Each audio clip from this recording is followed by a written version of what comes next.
आप देखिए कि जुलाई से सितंबर के बीच जीडीपी ग्रोथ के जो आंकड़े आए आप सुनेंगे तो हैरान रह जाएंगे।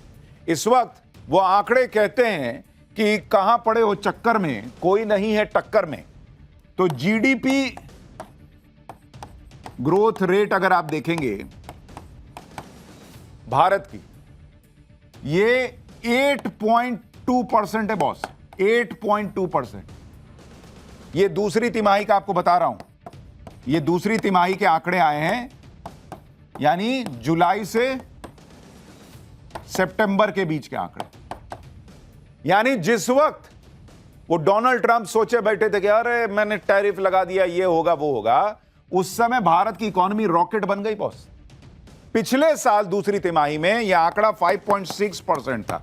आप सोचिए नरेंद्र मोदी ने क्या किया है कि जब और बड़ी चुनौती आई तो ऐसा गियर बदला कि भाई रिकॉर्ड टूट रहे हैं। जबकि अप्रैल से जून के बीच की पहली तिमाही में जीडीपी ग्रोथ रेट 7.28% थी और उसके 3 महीने बाद यह 8% के मार्क को क्रॉस कर गई। पिछले 18 महीनों में यह जीडीपी ग्रोथ में सबसे बड़ा जंप। तो जब लोग सोच रहे थे कि भारत कमजोर पड़ेगा, नरेंद्र मोदी के फैसलों ने भारत की इकोनॉमी को और ज्यादा तेजी दे दी।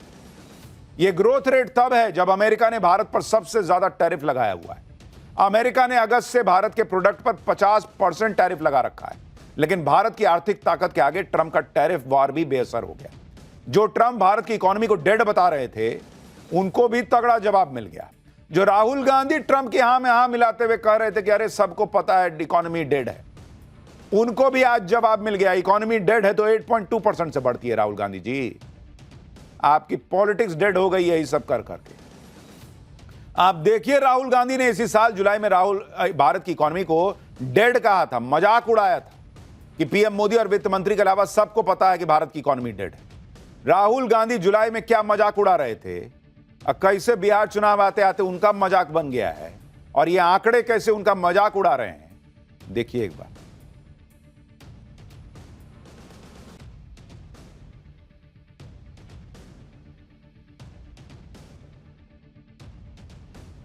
चार महीने पहले राहुल गांधी जिस अर्थव्यवस्था को डेड बता रहे थे, वो 8.2% की दर से दौड़ रही है। और बड़े बड़े देश ग्रोथ रेट के मामले में भारत के आसपास नहीं पटक रहे बॉस। लेकिन राहुल गांधी को इससे थोड़ी फर्क पड़ता है, वो तो जो बोलना है वो बोलते हैं। साल 2022 में भी राहुल गांधी ने आरबीआई के पूर्व गवर्नर रघुराम राजन के साथ बातचीत में ऐसा माहौल बनाया था कि 2023 में तो भारत की ग्रोथ रेट 5% भी रहे तो बहुत बड़ी बात होगी, जबकि 2023-24 में भी भारत की ग्रोथ रेट 8% से ज्यादा थी। सुनिए साल 2022 में भी राहुल गांधी कैसे भारत की इकोनॉमी को डेड बताने चले थे। The growth is going to slow in the world more generally. People are raising interest rates, that brings down growth. India is also going to be hit. I think that we would be lucky if we do 5% next year. 8.2% की bumper GDP growth की वजह क्या है, कैसे देश की अर्थव्यवस्था दुनिया में सबसे तेजी से दौड़ रही है, पीएम मोदी ने इसकी वजह भी बताई। प्रधानमंत्री मोदी ने कहा कि जीडीपी के आंकड़े बहुत उत्साहित करने वाले, ये आंकड़े हमारी प्रो ग्रोथ पॉलिसी और रिफॉर्म के असर को दिखाते हैं, साथ ही हमारे लोगों की मेहनत को दर्शाते हैं। हमारी सरकार लगातार रिफॉर्म करती रहेगी और हर नागरिक के जीवन को आसान बनाने पर काम करती रहेगी। प्रधानमंत्री मोदी ने ट्विटर पर यह बात लिखी है। अब वहां ट्रंप के लोग भी पढ़ेंगे, जाके कान में फुसफुसियाएंगे, सर ये तो एकदम खेला उल्टा पड़ गया। यानी जीडीपी ग्रोथ में दमदार छलांग का बड़ा क्रेडिट पीएम मोदी ने रिफॉर्म्स को दिया। पीएम मोदी क्या क्या रिफॉर्म करते चले जा रहे हैं जिससे इकोनॉमी बम बम है और पब्लिक भी बम बम है, इसके बारे में आगे आपको बताऊंगा। लेकिन पहले आप यह भी देखिए कि भारत की तरक्की की जबरदस्त रफ्तार देखकर दुनिया दंग है। ग्लोबल फाइनेंशियल रेटिंग एजेंसी भी भविष्य में भारत की मजबूती का अनुमान लगा रही है। ग्लोबल रेटिंग एजेंसी मूडीज ने कहा है कि भारत 2025 में 7% की जीडीपी ग्रोथ के साथ न सिर्फ उभरते बाजारों बल्कि पूरे एशिया पैसिफिक यानी एशिया प्रशांत क्षेत्र में विकास का नेतृत्व करेगा। जबकि एशिया प्रशांत क्षेत्र की औसत जीडीपी ग्रोथ 2025 में 3.6% रहने का अनुमान है। यानी पूरे रीजन में 3.6% की ग्रोथ, अब भारत 7%, ऑलमोस्ट डबल। मूडीज के मुताबिक वैश्विक अनिश्चितताओं के बीच भी भारत की घरेलू डिमांड उसे आर्थिक रूप से मजबूत बनाए रखेगी। मूडीज ने कहा कि भले ही भारतीय रुपया डॉलर के मुकाबले कमजोर हो रहा है, लेकिन ज्यादातर रेटेड एजेंट भारतीय कंपनियों के पास एक्टिव करेंसी रिस्क मैनेजमेंट या मजबूत कारोबारी सिक्योरिटी सिस्टम मौजूद है, यानी उसका भी फर्क भारत को नहीं पड़ रहा। एक तरफ भारत की आर्थिक शक्ति दुनिया देख रही है, सलाम ठोक रही है भारत को बॉस, दूसरी तरफ दुनिया में भारत का दबदबा भी बढ़ता जा रहा है। नरेंद्र मोदी ने जो एक और बड़ा धमाका किया है वो भारत को ग्लोबल पावर बनाने पर किया है। ऑस्ट्रेलिया की प्रतिष्ठित लोवी इंस्टीट्यूट ने एशिया पावर इंडेक्स 2025 जारी किया है। इस रिपोर्ट में भारत को एक बड़ी पावर बताया गया है। एशिया पावर इंडेक्स में 27 देशों की रैंकिंग में भारत तीसरे नंबर पर आ गया है। जापान, रूस, ऑस्ट्रेलिया जैसे देशों की रैंकिंग भारत से नीचे है। पाकिस्तान तो टॉप 10 या टॉप 15 में भी नहीं है, भिखारी देश। इस रैंकिंग में भारत जापान को पीछे करते हुए तीसरे नंबर पर आ गया। आर्थिक क्षमताओं में भारत की रैंकिंग में सुधार आया है। वहीं अमेरिका जैसे ताकतवर देश को बड़ा झटका लगा है। एशिया पावर इंडेक्स में अमेरिका के स्कोर को 1.2 पॉइंट का झटका लगा है, जो 2018 के बाद से अमेरिका का सबसे कम स्कोर है। डिप्लोमेसी, डिफेंस, इकोनॉमिक क्षमता जैसे अहम सेक्टर में अमेरिका के स्कोर में गिरावट आई है। यानी जो डोनाल्ड ट्रंप भारत को चैलेंज देने निकले थे वो खुद लड़खड़ा के गिरते दिख रहे हैं, और नरेंद्र मोदी और भारत को कोई फर्क नहीं पड़ा। भारत की ताकत बढ़ती चली जा रही है और इसके पीछे प्रधानमंत्री नरेंद्र मोदी का नेतृत्व और वो रिफॉर्म है जो वो लगातार करते जा रहे हैं। देश की इकोनॉमी अगर टॉप गियर में है तो इसके लिए जरूरी रिफॉर्म नरेंद्र मोदी ने किए। एक पूरा इकोसिस्टम लगा रहा, क्या मोदी को कुछ आता है, ये होता है उस इकोसिस्टम को कोहनी मार के अपना काम करते जाने का असर, क्योंकि असर दिख रहा है। पीएम मोदी का मिशन पूरा नहीं हुआ जब तक, तो वो एक के बाद एक सुधार करते चले गए। कल ही हमने आपको बताया था कि 2 करोड़ से ज्यादा आधार नंबर बंद कर दिए गए। अब आधार से जुड़ा एक और अहम फैसला लिया गया है। यूपी और महाराष्ट्र सरकार ने आधार कार्ड से जुड़ा बड़ा फैसला किया है। उत्तर प्रदेश में आधार कार्ड जन प्रमाण पत्र के तौर पर मान्य नहीं होगा। महाराष्ट्र सरकार ने भी आधार को जन प्रमाण पत्र के तौर पर अमान्य कर दिया है। इस फैसले से फर्जी जन प्रमाण पत्र के आधार पर लाभ लेने वालों पर रोक लग जाएगी। साथ ही सरकारी योजनाओं का लाभ सही व्यक्ति तक पहुंच सकेगा।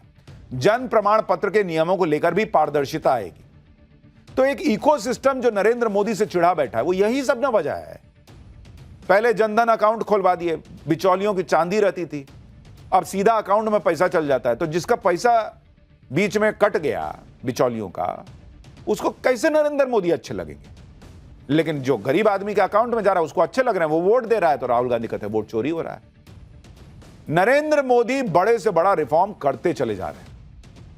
कई बार तो लोग ऐसा पूछते हैं कि अरे यार ये कोई पहले क्यों नहीं कर पाया, क्योंकि वो कोई बहुत ऐसा तूफानी काम नहीं है। लेकिन नरेंद्र मोदी कर रहे हैं तो लगता है कि अरे यार कोई सोच तो रहा है।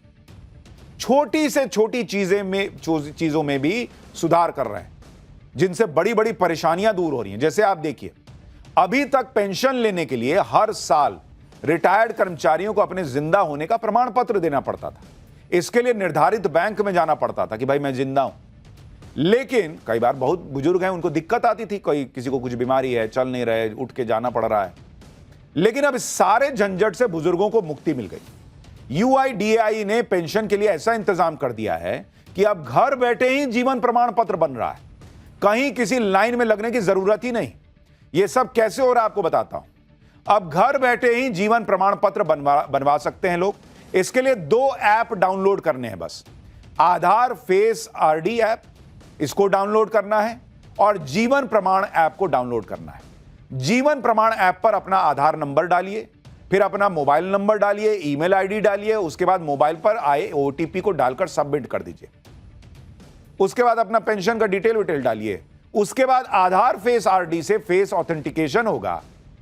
वहां पे आपका चेहरा चेक कर लेगा कि भाई इसका चेहरा आया, उसमें अपना चेहरा दिखाइए, रिकॉग्नाइज कर लेगा, हाँ ये वही है जिनका पेंशन होना है। इसके बाद आपका जीवन प्रमाण पत्र बन गया। यह प्रक्रिया पूरी तरह से डिजिटल और सुरक्षित है। अब आप सोचिए, यह कोई ऐसा तूफानी काम नहीं है कि नहीं हो सकता था पहले। लेकिन भाई नियत भी तो होनी चाहिए, किसी का दर्द समझने की बात भी तो होनी चाहिए कि अरे यार लोगों को दिक्कत आ रही है, कैसे कर सकते हैं। यह नरेंद्र मोदी कर रहे हैं। कितने ही बुजुर्ग लोग हैं जिन्हें लाइन में लगकर जीवन प्रमाण पत्र बनवाने से अब आजादी मिल गई। कई ऐसे पेंशन धारक हैं जो चल फिर नहीं सकते, उनके लिए किसी वरदान से कम नहीं है। सोचिए कितना सामान्य सा रिफॉर्म था, कोई भी कर सकता था, जिससे बुजुर्ग पेंशन धारकों को आसानी हो जाती। लेकिन इसे भी नरेंद्र मोदी ही कर रहे हैं।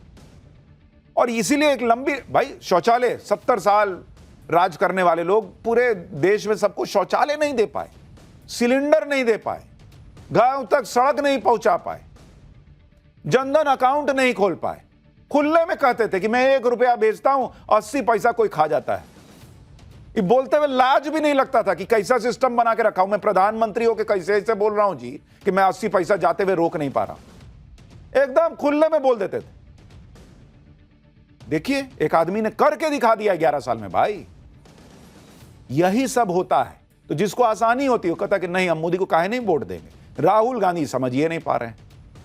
ये सारे वो काम है जो काफी लंबे समय से लंबित थे, और पीएम मोदी इन सब में सुधार करते चले जा रहे हैं जिससे पब्लिक को आसानी हो सके। इसी तरह से प्रधानमंत्री ने श्रम कानूनों में बड़ा सुधार किया। देश में इससे पहले 29 श्रम कानून लागू थे, लेकिन अब सुधार के बाद देश में सिर्फ 4 लेबर कोड लागू है।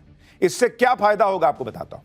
भाई सभी मजदूरों को समय से वेतन की गारंटी मिलेगी, हर नौकरी में अपॉइंटमेंट लेटर देना अनिवार्य होगा, महिलाओं को समान काम के लिए समान वेतन मिल पाएगा, देश के 40 करोड़ मजदूरों को सोशल सिक्योरिटी मिलेगी, 40 साल से बड़े कर्मचारियों का साल में एक बार फ्री हेल्थ चेकअप होगा, ओवर टाइम करने पर दोगुना वेतन मिलेगा, पीएफ, ईसीआईसी, ईएसआईसी और बीमा का फायदा गिग वर्कर्स को भी मिलेगा, फिक्स्ड कर्मचारियों को 1 साल में ग्रेजुटी मिल जाएगी, कंपनियां सिंगल लाइसेंस और रजिस्ट्रेशन से बिजनेस कर सकेंगी।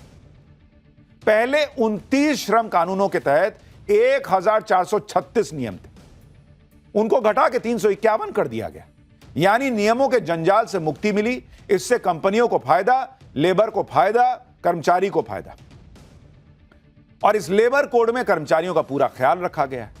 अब वो कर्मचारी नहीं वोट करेगा नरेंद्र मोदी को तो राहुल गांधी कहेंगे वोट चोरी करते हैं। संसद के शीतकालीन सत्र में भी मोदी सरकार कई रिफॉर्म वाले बिल लाने वाली है, जिनमें एटॉमिक एनर्जी बिल 2025 शामिल है। परमाणु ऊर्जा कंट्रोल और रेगुलेशन पर नया फ्रेमवर्क इससे बनेगा। प्राइवेट कंपनियों को न्यूक्लियर सेक्टर में एंट्री मिल सकेगी। कॉर्पोरेट लॉ अमेंडमेंट बिल 2025 इसमें शामिल है। ईज ऑफ डूइंग बिजनेस को और सरल बनाया जाएगा।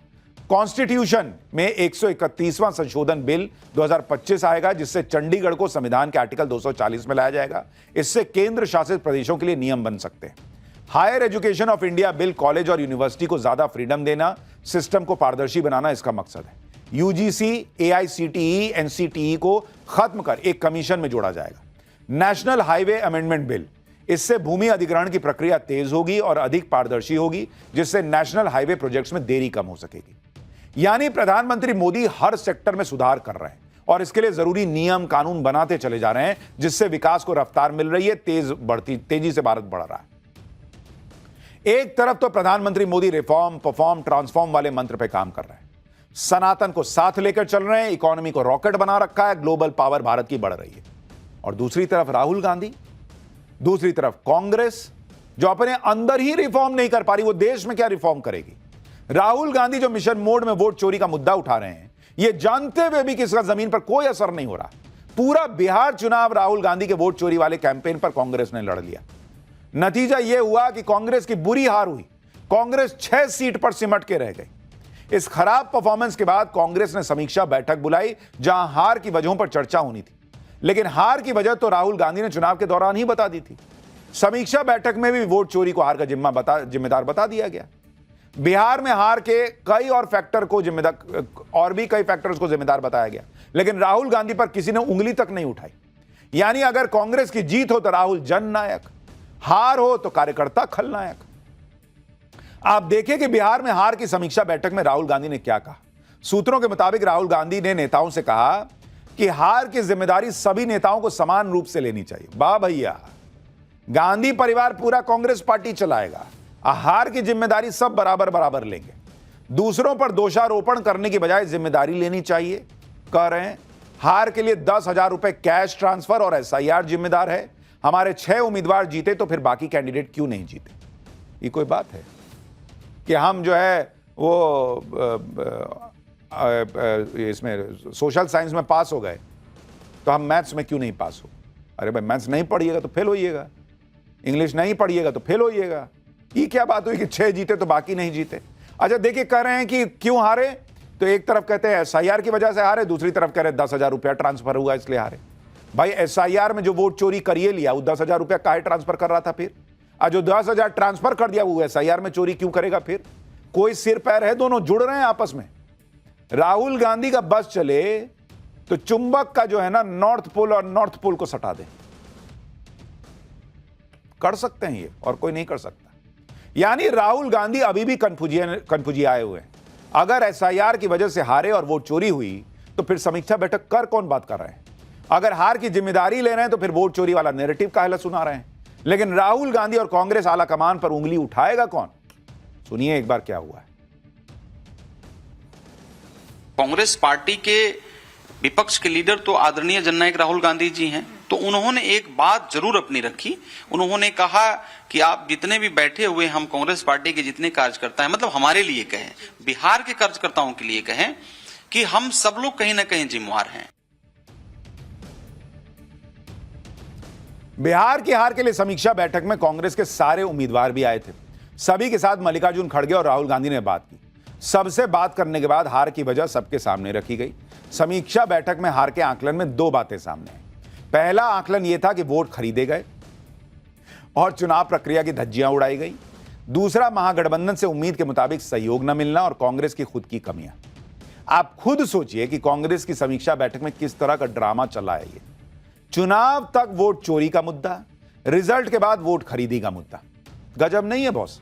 सुनिए कैसे कांग्रेस अपनी हार के लिए पीएम मोदी को जिम्मेदार बता रही है। अगर मोदी जी इतने पॉपुलर हैं तो 60,000 लोग से लेकर 80,000 लोग एक एक विधानसभा को में पैसे देकर वोट खरीदने की क्या जरूरत पड़ी? कांग्रेस पार्टी के वोट प्रतिशत में कोई कमियां नहीं आई। जो चुनाव में जो हमारी जो पराजय हुई है, मुख्तार रूप से ये केंद्र सरकार ने प्रभावित किया है। यानी राहुल गांधी और नरेंद्र मोदी की पॉलिटिक्स में कुछ नहीं बदल रहा। मोदी देश में बदलाव लाते चले जा रहे हैं, राहुल गांधी कांग्रेस को बदलने को तैयार नहीं है और खुद को बदलने को तैयार नहीं। बिहार में हार से कांग्रेस का संकट गहरा गया है। साथ ही कर्नाटक में भी गजब का नाटक चल रहा है। बिहार में कांग्रेस साफ हो गई और कर्नाटक में डीके शिव कुमार और सिद्धारमैया के बीच कुर्सी को लेकर खींचतान चल रही है। कांग्रेस की इस हालत पर बीजेपी कह रही है कि कांग्रेस खुद कांग्रेस से लड़ रही है। कांग्रेस कार्यकर्ताओं को गांधी परिवार की लीडरशिप पर भरोसा नहीं रह गया है। सुनिए बीजेपी को। कांग्रेस पार्टी ही कांग्रेस पार्टी से लड़ाई लड़ रही है। आज कांग्रेस का कार्यकर्ता गांधी वाड्रा परिवार के खिलाफ खुलकर खड़ा हो गया है। कर्नाटक में कांग्रेस कांग्रेस से लड़ रही है। बिहार के अंदर कांग्रेस का कार्यकर्ता गांधी वाड्रा परिवार के नेतृत्व पर सवाल उठा रहा है। For more of such videos, do like, share and subscribe to ET Now Swadesh.